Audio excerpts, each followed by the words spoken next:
Selling options is the closest thing to free money.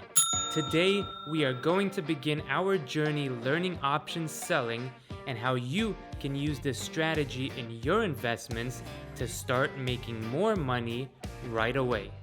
So I got this fake pile of cash the other day so I could use for thumbnails and things like that. Looked pretty legit, but then under closer examination, what the heck is this? What is this guy right here? Look at him. It's like Ben Franklin's slower younger brother. Heh! Ladies and gentlemen, welcome back to Pandrea Finance, your favorite new finance channel here on YouTube.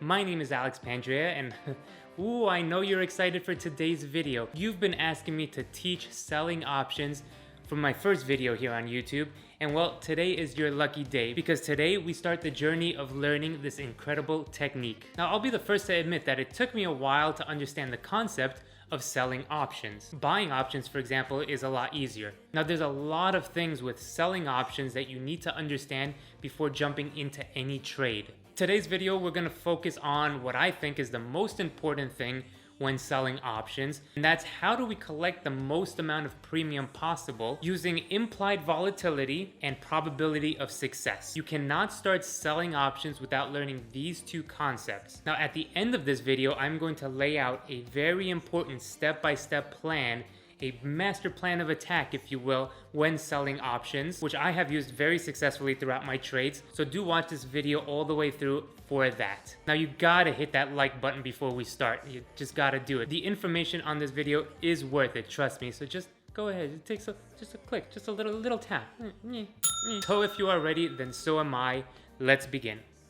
Let's begin with a quick overview of options. All options are broken up into calls and puts, and you can either buy them or sell them.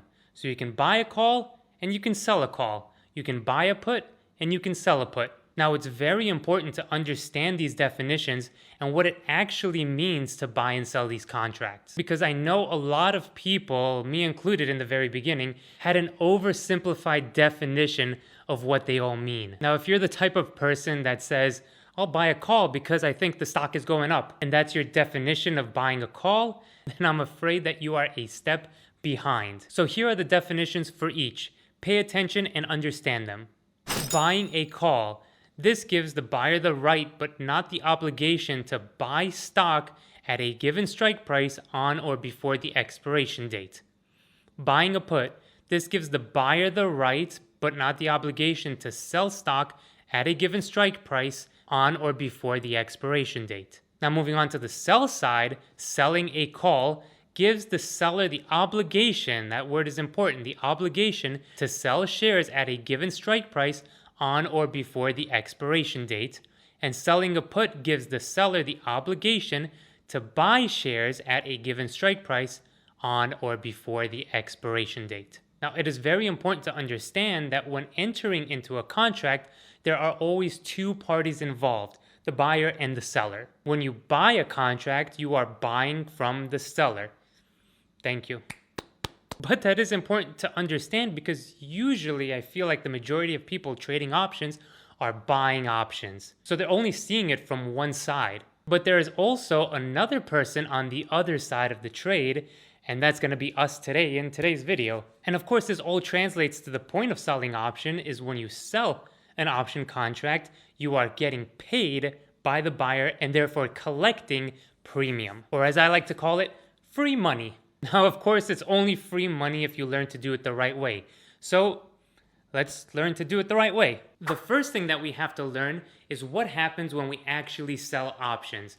What is the process like and what happens step by step through that process? Now, before even selling options, you're going to need something called collateral. Now, the collateral is going to be used to cover our position. Remember, when selling options, we have the obligation to either sell shares at a given strike price or to buy shares at a given strike price. Now, when you sell calls, you're going to need shares of the underlying company as collateral to make sure that we are able to sell those shares. And when we sell puts, we're going to need cash as collateral just in case we need to buy shares. Now let's look at step by step what happens when you sell an option. There's 4 steps. First thing is we pick an option to sell and then we sell it. It's simple and straightforward.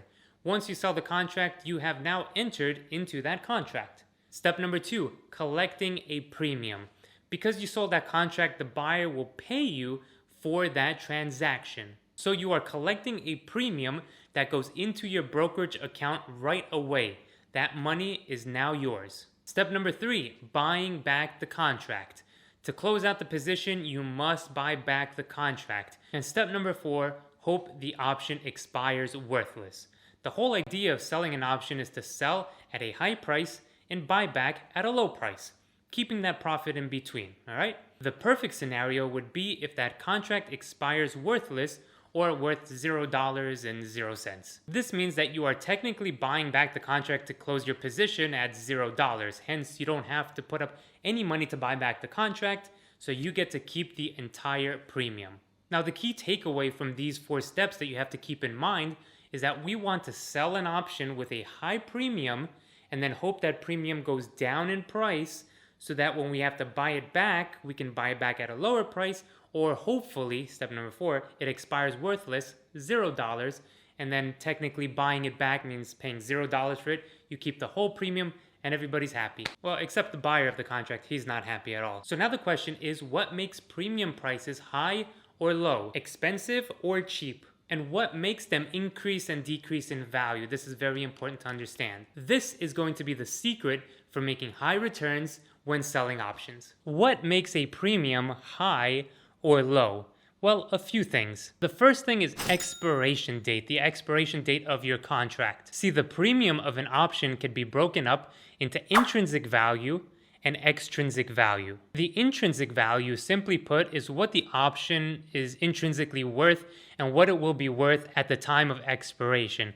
This value does not change. The extrinsic value is also referred to as time value because time plays a role in its value. So the more time you have in a contract, the more extrinsic value you will have, which of course, if there's a higher extrinsic value, that will make the premium as a whole be worth more. So more time on a contract means higher premium. This is why generally you don't want to sell weekly options that have 1 week until expiration. The reason being is that you won't get paid a high premium because there's little to almost no time value in that contract.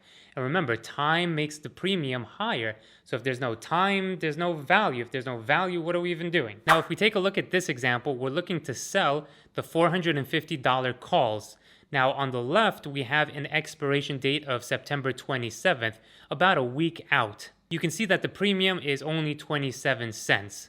However, if we take a look at the example right next to it, we have the same exact $450 call, but instead of expiring next week, it will expire 1 month away, October 27th. And you can see that the premium for this $450 call is $4.20, which, if my math serves me, is a lot more than 27 cents. So there you go. You really need a premium with a lot of meat in it, right? So here's an analogy. You know how sometimes you order ribs and some of the ribs come with a lot of meat on it and some of them have no meat at all? You just end up licking the barbecue sauce off the bone and you're like, what is this? Well, that bone can be thought of as the intrinsic value of an option's premium. The meat, on the other hand, is the extrinsic value, the time value. So wanting ribs with a lot of meat on there can be translated into wanting options with a lot of premium baked into it. So to do this, my advice is to sell options that are further out in time so you can take advantage of that meat, that premium that we want, which will in turn obviously make us more money. Now I'm hungry. The second thing that will determine an option's price is how far in the money or out of the money it is. Options that are in the money are more valuable because they have already reached their strike price. They already achieved their goal, basically. So the premium will be higher. And the further you go out of the money, further from the current stock price, the less premium you will get. Now, the simple reason for this is that it is much more likely for an option that is at the money or close to at the money to expire in the money, as in to reach the strike price. And it is less likely for a far out of the money option to become in the money, right? Because it's further away. So far out of the money options are going to be very cheap and not worth a lot. Of course, when selling options, we only want to sell out of the money options. This obviously makes sense because if you sell in the money options, you are then agreeing, by definition of the contract, you are agreeing to sell a stock lower than its current value, which who would do that? So the sweet spot is going to be somewhere in between at the money and really, really far out of the money. The last thing that determines premium pricing is implied volatility. Implied volatility is the market's forecast of the likely movement in a stock's price. So basically, volatility is how up and down the stock moves, and we say implied because it is a forecast, an estimate of how much that stock will move. If we want to see implied volatility, let's say on Robinhood, go ahead, bring that up and trade options on your favorite stock. Pick an expiration date and then sell, call, and then let's pick a strike price. Now you're going to click on that limit price bid-ask spread, that green highlighted bid-ask spread, and a bunch of very important info will pop up, one of which is the IV that you see there in percentage terms, and that means implied volatility. This implied volatility percentage reflects the expected move of this stock within 1 year. Okay, so that's all it means. So in this case, we're looking at Apple. It has an IV of 19%. This means that in the next year, Apple is expected to move up or down 19%. Now, implied volatility has a few key features. First, when you have a high implied volatility, when that percentage is high, you will have higher premium prices. And of course, if the percentage is low, that means it's not as volatile, hence it's less likely to hit your strike price, which therefore means it's going to be cheaper. Another thing that's important to understand about implied volatility is that it typically reverts back to the mean. Now, what does this mean? So this basically means that when the volatility spikes up, when it increases, it will typically revert back down to what the standard is. And when it drops and dips really low, it will typically revert back to where that mean trend line would be, the average basically. So simply put, this expansion and contraction of volatility is what we are going to use to make the most amount of money possible when selling options. We want to sell options when implied volatility is high, therefore collecting the most amount of premium, and a lot of premium means more money. Now, all of these factors that I just talked about, high or low implied volatility, expiration date, how far in the money or out of money your contract is, all of these will determine the probability of success. And guess what? The probability of success can be calculated. Probability of success in a trade is going to make or break the trade. You must understand this part if you want to sell options and actually make money doing so. Now, any option chain is going to have the probability of success listed out right there in percentage terms. On Robinhood, for example, you can see that probability of success listed out as chance of profit. Robinhood here has the probability you will profit, but some of the other brokerages might have the inverse percentage reflected in probability of expiring in the money, for example. So for Robinhood, you might see a chance of profit of 80%, but that same option contract on another brokerage could be reflected as the inverse as 20% chance of expiring in or out of the money. Just something to keep in mind in case you are using a different platform, because who uses Robinhood?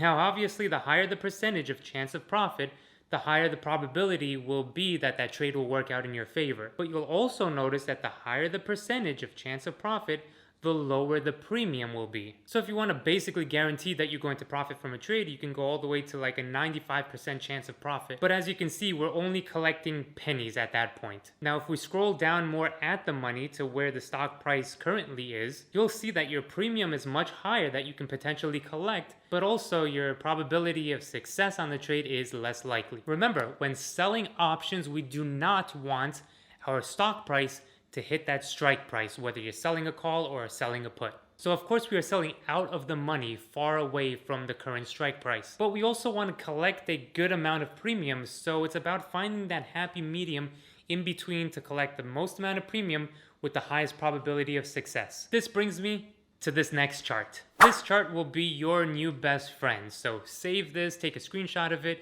get it tattooed on your chest, whatever turns you on. This is called a normal distribution curve, or bell-shaped curve, and it will represent the probability of stock price movements. The chart represents 1, 2, and 3 standard deviation moves from the mean, the middle line right here, which represents the current stock price. A stock price will move up and down, swinging up some days, down other days. Some swings are larger than others, but in general, all movements can be graphed within this normal distribution curve. Most of the moves in percentage terms will lay between these 2 points. One standard deviation move from the center point to the left, and one standard deviation move from the center point to the right. And taking a look at the percentage, a one standard deviation move from the middle, the current stock price, will be equal to 68% chance of happening. As you can see, 34% on each side. In simple terms, this just means that 68% of the time, the stock will trade between these 2 points. Easy. Going further out, a 2 standard deviation move is about 13.5% on each side. So adding the highlighted portions together at 2 standard deviations, we are at 95% chance that a stock will move between these 2 points. Now we could easily apply this to options because guess what? Option prices and the percentage of success follow this exact distribution. So if we sell a put, for example, 1 standard deviation lower than the current strike price, you can see that the probability of the stock price expiring above our strike price, which is what we want when selling a put, is 84%. The highlighted part, if we add them all up, 84%. Same thing on the call side. If we sell a call 1 standard deviation above the current stock price, then we will have a 84% chance of success in the trade because 84% of the time, the stock price will trade below the point of where we sold the call. Whew. Got it? Good. Alrighty, putting it all together. This is the important part. How do we use all these factors that we just learned to set up a successful trade when selling options? Well, here is a checklist that you can use with things that we learned in this video to set up that perfect trade, at least in my opinion. The first thing that we want to do is sell options when implied volatility is high so that we can collect a larger premium. Typically, I would look for implied volatility above 50%, but of course, this is going to be a case-by-case basis of what the standard implied volatility is on that given stock. The second thing that we want to do is sell options further out in time so that the premium is higher. My suggestion would be to sell at least 1 month out and at most 3 months out. The next thing on our checklist would be to sell options with a chance of profit of 84% or higher. That will put the strike price about 1 standard deviation away from the current stock price, and when doing so, you will have an 84% chance of success in that trade. Now save this checklist and use it when entering into a trade, because before going into any trade or investment, we need a plan. So this is going to be our plan. This is the one that I use myself. I would also suggest when starting out to not worry about the dollar amount figure of what you're going to get on each trade. Just stick to the strategy and stick to the checklist and start with small amounts. Don't obviously go all in. What might help is to keep a log of your trades, which ones worked, which ones didn't work. And what you're going to notice when keeping a record of these trades is that you can start making small adjustments here and there so that the strategy works for you personally. Maybe you don't go for an 84%, maybe you want to scale it down to 75 or 70%. Now keep one thing in mind when selling options. We are working with a mathematical percentage here. These are not hopes and dreams of buying calls and hoping it goes to the moon. When you buy options, the probability is not in your favor. Those options will more than likely expire worthless. So if we know that, then we just take the other side of that trade.